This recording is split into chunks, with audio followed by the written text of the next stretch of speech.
We now bring to you a special broadcast of an exclusive interview with former Union Minister Natwar Singh. While speaking to Karan Thapar, Natwar Singh has revealed why Sonia Gandhi did not become the Prime Minister in the year 2004 and how her daughter Priyanka Gandhi approached Natwar Singh to exclude this secret from his book.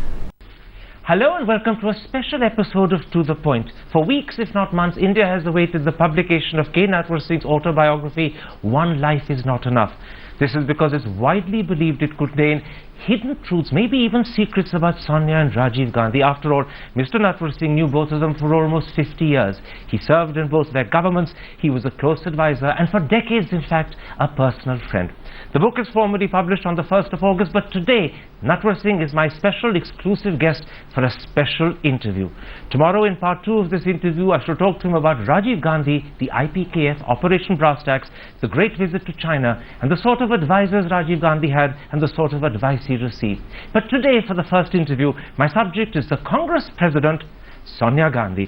Mr. Natwar Singh, your preface says that sometime at the end of April, the Economic Times did an interview with you, and the write-up suggested that your book would be revealing details, maybe even so far unknown facts about Sonia and Rajiv Gandhi. And then on the 7th of May, Sonia Gandhi and Priyanka Gandhi came to meet you. They asked you to withhold publication. Tell me about that visit and tell me, what did they say? Well, on the 20th of April, if I remember correctly, Suman Dubey, a good friend of mine, invited me for lunch. And then he said, your autobiography is going to come out. What are you going to write? I said, I'll write the truth, but I'll not do anything cheap or underhand. And then on the 28th, when this article came out, my interview in the Economic Times, Suman Dubey rang up in the morning that, can you see Mrs. Gandhi between 5 and 6? So I said, no, I can't. And then Priyanka rang me up that could she see me the next day. I said, no, you can't see me for another week because I'm busy. So on the 6th of May in the morning, she said, can I come and see you? So I said, come tomorrow. So she came at 11 o'clock alone. And she said that her mother has sent her to me. It was about my autobiography. And what happened after that? Well, then I told her that, I have been reduced to a non-person for the last 8.5 years because of your mother. And then I related what had been done to us, whether it was the telephone tapping, whether it was bugging the house, looking at bank accounts, and the lockers didn't exist. So you told Priyanka everything that had happened to you over the last 8 years? That's right. What did Priyanka say? She said, I know this. And in the meanwhile, Sonia walked in. Unannounced and surprisingly? Yep, surprisingly. And then she embraced me, and which is... She embraced you? Yep. And then she sat down and I said, I have told Priyanka what's been happening in the last 8.5 years, and certainly in the last 6.5 years, when everything was let loose on us, the Enforcement Directorate, IB, RAW, all the other agencies. What did Sonia say at this point? She said, I didn't know. So I said that nobody will buy, because nothing happens in the Congress without your knowledge and without your approval, and same is the case of the government and the party. What did she say then? She said, I'm sorry. She apologized? Yep, she did. She said, I'm sorry. And then? And then I continued to say that, I have told Sonia the kind of thing that was my letter, the note sent to me at 2 in the morning, expelling me from the working committee, arrived at 2 in the morning in December cold night. Manmohan Singh had been contacted in Moscow to approve the decision of the working committee. You brought all this up in front of Sonia Gandhi? Yeah, I told her. And what did she say? Well, she was listening. But she kept quiet? Yeah. Now, did either Sonia or Priyanka ask you about what your book contained? No, that was the whole purpose of coming, because this article appeared on the 28th, and that's why they were concerned. And did they ask you to withhold publication? No, why did they come? It was quite clear they had come to ask you to withhold publication. Not withhold, but about this particular incident which happened on the 18th of May 2004. I'll come to that particular incident in a moment's time. But I want to ask you two critical questions first.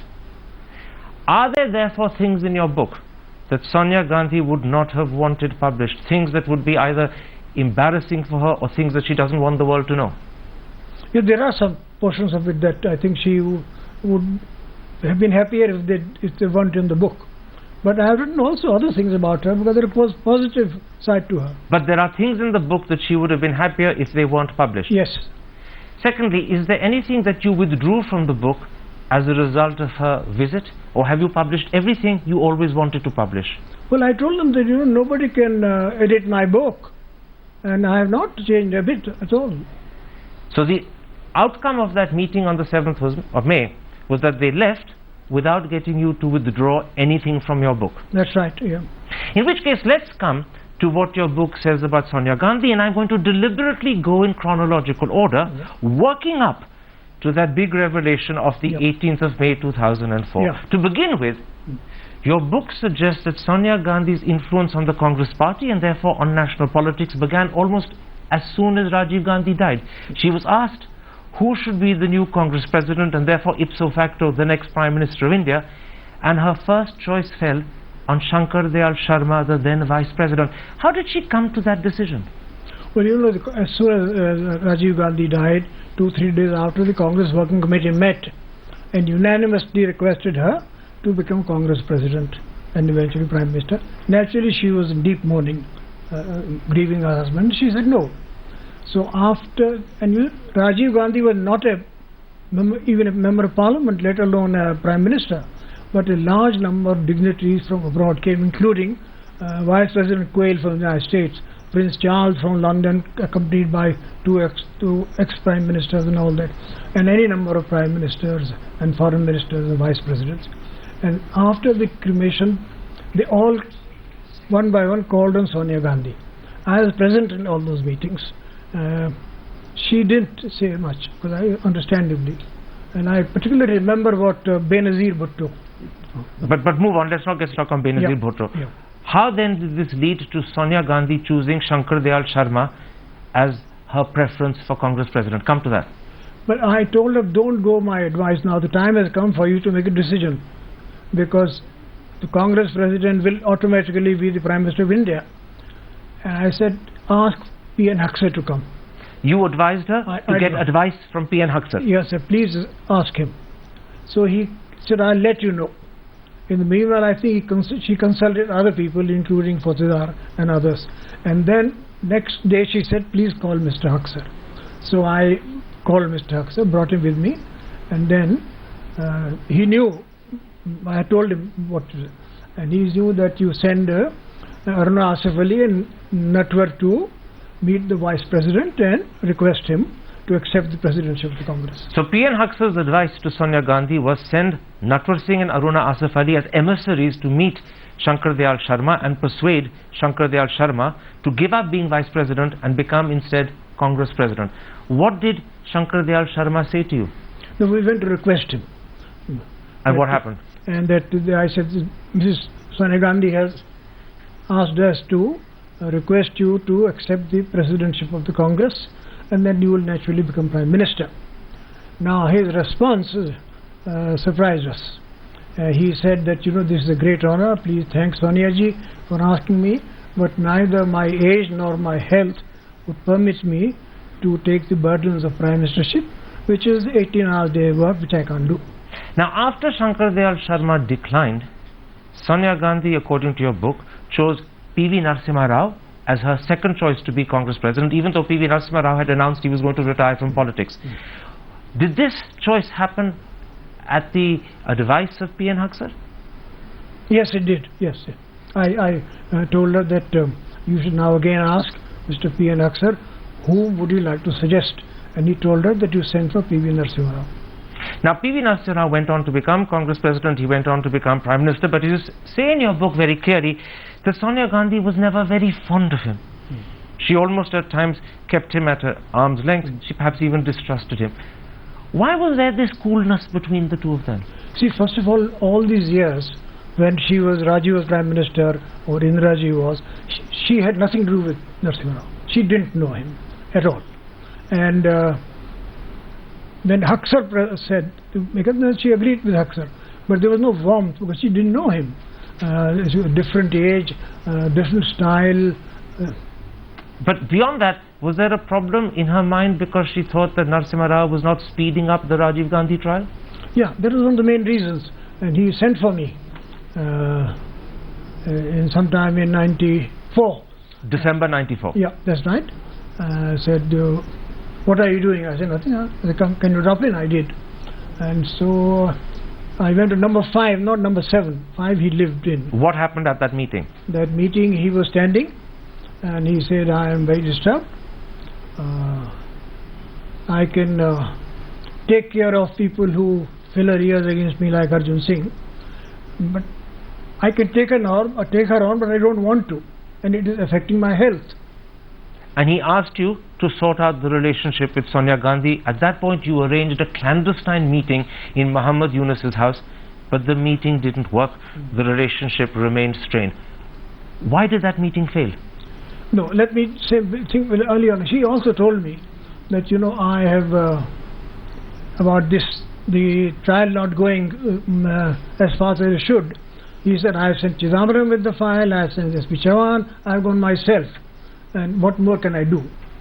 This is Narasimha Rao telling you about the efforts he's made to convince Sonia. That's right, yes.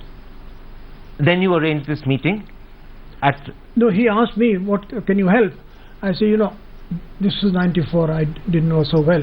I said, no, I don't talk politics with her, but I do suggest that you call Mr. Muhammad Yunus, who is a family friend and who was in jail in Pandiji, and he sees Sonia quite often.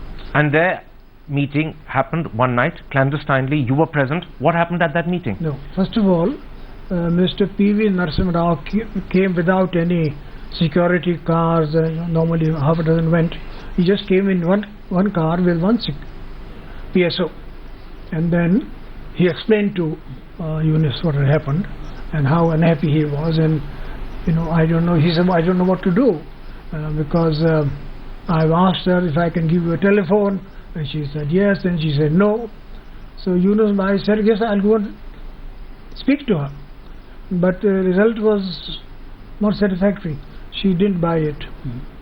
Now, in March 1998, Sonia Gandhi went on to become president of the Congress Party, and at that point she had to start making public speeches. And you write in your book, I remember how each of Sonia's speeches was an exercise that would take 6 to 8 hours.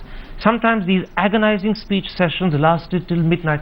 How bad was she at making speeches? No, this is not unusual. I mean, I remember Indira Gandhi, when she became Prime Minister, although she had been with Jawaharlal Nehru 17 years, her speeches also took 6-7 hours. She used to read, correct, to give inputs, and even Rajiv spent 4 or 5 hours on her speech. So there's the Gandhi family tradition almost, like Indira, Rajiv, Sonia, that they take a very long time over their speeches. That's right, that's right. Now you write that Sonia's speeches were originally written in English, translated into Hindi, and then transliterated into English. Yeah. In other words, she read Hindi in English. At that time, yes, she did. Yes, she did. She wouldn't have been able to deliver a speech extempore in Hindi at all. I suggested to her that, you know, at some time you might use some Chaupai or Tulsidaji or Kabir. She said, you must be joking. I mean, even with a written speech, you know, I was a blank paper. Now, it was during this period, to be precise in 1997, that your book says she was very capricious, but actually some would say she was downright rude to Kenneth Kaunda, the former president of Zambia, a man who was 22 years older than her, and at one point of time a close friend of her former mother-in-law. What exactly happened? Well, you know, we used to have these international conferences. She was chairman of the Indira Gandhi Memorial Trust, and I was the vice chairman. So every year we had an international conference in which there was with different subjects. Kaunda was one of the invitees that year. Now he came, she told me that she wouldn't like to have these guests staying in the Lalit Suri Hotel. She didn't want them staying there? They didn't want, because, so I said, but why? I said, he gives you a lot of concessions. He said, no, I got concessions from Oberoi Hotel, and they all were staying there. So Kaunda, President Kaunda came one day late, and he went straight to Lalit Suri Hotel, and I informed her, so she said, please go and see President Kamda and request him to shift to the Oberoi Hotel. He was already staying at Lalit Suri's. She wanted him to shift to another hotel. That's right. What happened then? So he had come at night. So when I went and told him, he said, you know, Natwar, I'm settled down here. I'm quite comfortable and I'm very tired. So please tell Sonia that I'm quite happy here. So I went back and reported this to her. And she was, I mean, she didn't take kindly to what I said and asked me to go and see the president again. She sent you back a second time? Yeah, so I told her, I said, listen, he knew Panditji, he knew Indiraji, he knew Rajiv. He's been president for so many years. He's a well-wisher. But she will go. So I went to an almost impossible errand. And I told President Kamda, you know, she still wants you to. So he said, but what's happened? She introduced me to Lalit Suri. I said, maybe there has been a fallout, but I would request you to come. And he shifted. So late at night, he had to shift? Not late at night. It's the next day. He had to shift? He did, yeah. Was he unhappy about that? Well, he wasn't happy. Now, you also mention in your book the meeting that Sonia Gandhi had in 1999 with President Narayanan, when afterwards she stood on the steps of Rashtrapati Bhavan and told the press she had 272 MPs and was in a position to form the government, and that clearly was not the case. You say in your book that she made this claim at the behest of Arjun Singh. Did he mislead her? No, I think not only this, it looked as if the Samajwadi put support her in this, and that she had 272. But as far as I remember, Mulayam Singh ji didn't go along. So the 272, President Narayana said, you take 24 hours and let me know.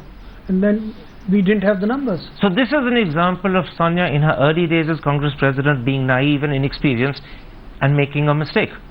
Yes, she did, but I don't think it's a question of naive. She was very new. She had been president only for about 2 years. This was inexperience. Yeah, this is experience, yeah. Let's now come to perhaps the most important, certainly the most striking revelation in your book. It's the one you referred to earlier, and I said I would come to it in chronological order. This is the point at which I want to raise it. If I get the date correct, it happened on the 18th of May. It's the revelation about why Sonia Gandhi did not accept and become Prime Minister in May 2004. According to your book, this wasn't because her inner voice prevented her. It was because her son put his foot down and insisted that his mother wouldn't be Prime Minister. He was scared Sonia would be killed. In fact, he gave her a 24-hour deadline to say no. Tell me that story. Well, that's true. What you said is true. But tell me the story how it happened. No, it happened that Dr. Manmohan Singh and I were there, and a little later Suman Dubey joined us, and Priyanka was also there. And we learned that, you know, her brother Rahul was totally against her mother becoming Prime Minister, and he said that she would be killed like a father, like a mother-in-law, and as a son he wouldn't allow her to become Prime Minister. He even gave her a 24-hour deadline. He said yes. I mean, as he said, you know, Priyanka said that, you know, he's very adamant, and he will not permit her. And then Sonia, as a beloved mother or a beloved son. You were personally witness to this? Yeah, I was, yeah. You heard Rahul say this? No, Rahul was not in the room, he was inside. Priyanka conveyed this to us. Now what your book says, and I'm going to repeat it, Rahul said he was prepared to take any possible step to prevent his mother from taking up the Prime Ministership. He gave Sonia 24 hours to decide. Manmohan Singh, Suman Dubey, Priyanka and I were present at that moment. That's right. Sonia was visibly agonized and in tears. As a mother, it was impossible for her to ignore Rahul. And then you add, he had his way. That was the reason for her not becoming Prime Minister. Yeah, that's right. Yes, sir. Certainly at that time, yeah. So the bottom line is Rahul stopped his mother because he was scared she would be killed. That's why she never accepted the Prime Ministership in May 2004. Yeah, correct. And I think as a son, I full marks to Rahul. This question of her inner voice preventing her was an explanation or an excuse that she devised thereafter for public consumption. Well, quite frankly, I don't know where she said this. She said it, I believe, in her speech on the floor of Parliament, when she said to the Congress Party she wasn't taking up the job. But could be, I don't remember, really. Now, if she had been left to herself, do you think Sonia Gandhi might have accepted the Prime Ministership? It's a very difficult question to answer. I really have no answer. Do you think when Sonia and Priyanka came to meet you on the 7th of May, it was this story in particular Yes. that Rahul had prevented his mother, that they didn't want you to publish? Didn't want me to refer to this particular incident. That was why they came to meet you. Exactly. There's no reason to come. She hadn't come to see me for 8 years. So she was very concerned that the world shouldn't find out the real reason Yes, why she didn't accept the Prime Ministership. Yeah, she was very concerned after the interview in the Economic Times. She was. She wanted, in a way, to protect Rahul from the world knowing that he had stopped his mother becoming Prime Minister. No, the whole incident. I mean, they didn't want this to be in public. And so I told them that, I'm not going to do anything underhand or hit below the belt. But I will reveal the truth. I have to reveal the truth. Now, your book says that she then chose Manmohan Singh to be Prime Minister, but you make it clear in your book that senior Congress leaders, including several who were members of the CWC as well as senior UPA allies, were not at all happy. They didn't want Manmohan Singh as Prime Minister, and you had a very difficult time persuading them. No, I don't think any of the senior Congress leaders said anything in the public. But there was a meeting in which Sonia Gandhi presided, and the present were Pranab Mukherjee, Arjun Singh ji, Manmohan Singh ji, Shivraj Patil, myself, Ghulam Nabi Azad, Ahmed Patel. I think Fotedar ji also was there. And there she said that I have requested Dr. Manmohan Singh to accept the Prime Ministership. And what was their reaction? Manmohan said, Madam, I can't accept because I don't have the mandate. Then nobody said anything. Then I spoke. I said, Manmohan, the person who's got the mandate is transferring it to you, so you have no business to say no, and we are all there to help you. What happened then? Then he accepted. And then we had to tell you see, what was first? What was the response of Arjun Singh, Pranab Mukherjee and all the others? They said nothing at all. They said absolutely nothing. They neither endorsed her choice nor spoke against it. They just kept quiet. So the question of saying no doesn't arise. But did you sense that they weren't in favor of what she was doing? There's no choice. There's no choice at all. They had no choice, but did they welcome it? No, I can't say whether or not, but they said nothing in the meeting or anywhere else. Your book says Sonia choosing Manmohan as Prime Minister did not go down well with the senior Congress leaders. Most members of the CWC were senior to him. This was a bitter pill to swallow. Well, this is well known. This is well known. The working party was not consulted. The difficulty arose with what do you say with the UPA partners. What happened there? Because the news had somehow got out and the television announced that Srimati Sonia Gandhi was not working Prime Minister. So working committee members were asked to meet various leaders, and Potedarji and I were asked to go and see VP Singh ji, Lalu Prasad Yadav ji and Paswan ji. So VP Singh ji said if she had decided, fine. But Lalu Prasad ji was very annoyed. He said, we have heard this news on television, why are you coming here to waste my time? We hadn't elected Dr. Manmohan Singh to be Prime Minister, we elected Sonia ji. So he said, well, please don't waste my time. So then we went to Ramvilas Paswan ji. He was more gentle, but he said we should have been taken into confidence. So Lalu ji was both upset and also opposed to the idea of Manmohan Singh as Prime Minister. No, he said that we didn't elect him, we elected her. So you had a tough time bringing these people around. Yeah. And then there's a whole group then came. Now, once the government was formed, you write, Sonia very discreetly monitored the functioning of the most important ministries, displaying a Machiavellian side to her character. How did she do this monitoring? Was it through Pulok Chatterjee? You see, this is normal. She was by then not only UPA chairman, she also had cabinet rank. And obviously Pulok Chatterjee or anybody else couldn't have taken these files without the Prime Minister's approval. But you're aware that he was taking files to her? Yes, of course. You are aware of it? Of course. So the controversy that was created when Sanjay Baru first wrote in his book some 5 months ago that files were taken by Pulok Chatterjee to Sonia Gandhi, you're now saying to me, you as foreign minister at the time are aware he was taking files to her? Yeah, and not only me, a lot of people are aware of it. A lot of people in government were aware of it? Of course. Did anyone protest? And I tell you, a question of protest doesn't arise. She is the most important person in the Congress party. That's all, period. There's no number two. Did Sonia Gandhi ever give direct instructions to ministers, bypassing perhaps Dr. Manmohan Singh? No, I don't think she was directly telling them, but indirectly sometimes. But she kept the Prime Minister informed. But Sonia Gandhi, and I'm just repeating this because it's very important, Sonia Gandhi had access to government files brought to her by Pulak Chatterjee. That's right. You stand by that? Yeah, I mean, everybody knows, not because of my standing. You can call Pulak Chatterjee and ask him. At the time when Sanjay Baru made this revelation a few months ago, it was strongly and strenuously denied. You're saying, in fact, the denials are wrong. This is a fact. No, I had lunch with him yesterday. I asked him. He said, no, I stand by what I've written. Sanjay Baru stands by it. Yesterday. Absolutely, but I'm saying people criticized him for saying this and they said it was untrue. You're saying it is true. Files were taken. Yes, that's right. Let's come to Sonia Gandhi's hold on the Congress party.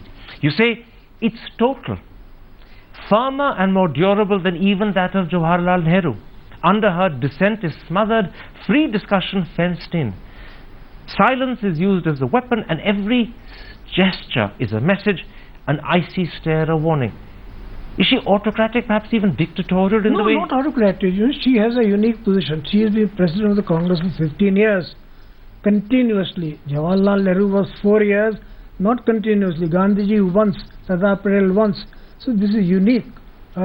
Total control of the Congress, and there is no challenge. And she doesn't throw her weight about. She is not rude to anybody. But in the working committee, the final decision is Sonia Gandhi. Is her hold on Congress even stronger than that of her mother-in-law Indira Gandhi? Yeah, because Pandit Jawaharlal Nehru's cabinet colleagues included people like Sardar Patel, who could differ with him openly in the cabinet. What about Indira Gandhi? Is Sonia's control stronger than Indira Gandhi's? Yes, it was, because Indira Gandhi had to fight the syndicate. So only 69 that after she eliminated the syndicate that she had free hand. Now you say of her style and her leadership, she never lets her guard down, never gives away what is in her mind, obsessively secretive and suspicious, she evokes awe, not admiration. But you know, that's what all leaders do. That's what her mother did, that Rajiv did. You can't, there are certain things that you cannot share with anybody.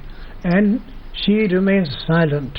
If you're talking other things than politics, she is charming, she is amusing, she is witty, she's very graceful, she can be very, very... what happens when you talk politics? No, with me it's a different matter. But with others? With 99, no, absolutely. They could talk to her anything else. On politics, she wouldn't give her mind. And I think this quality was in a mother-in-law,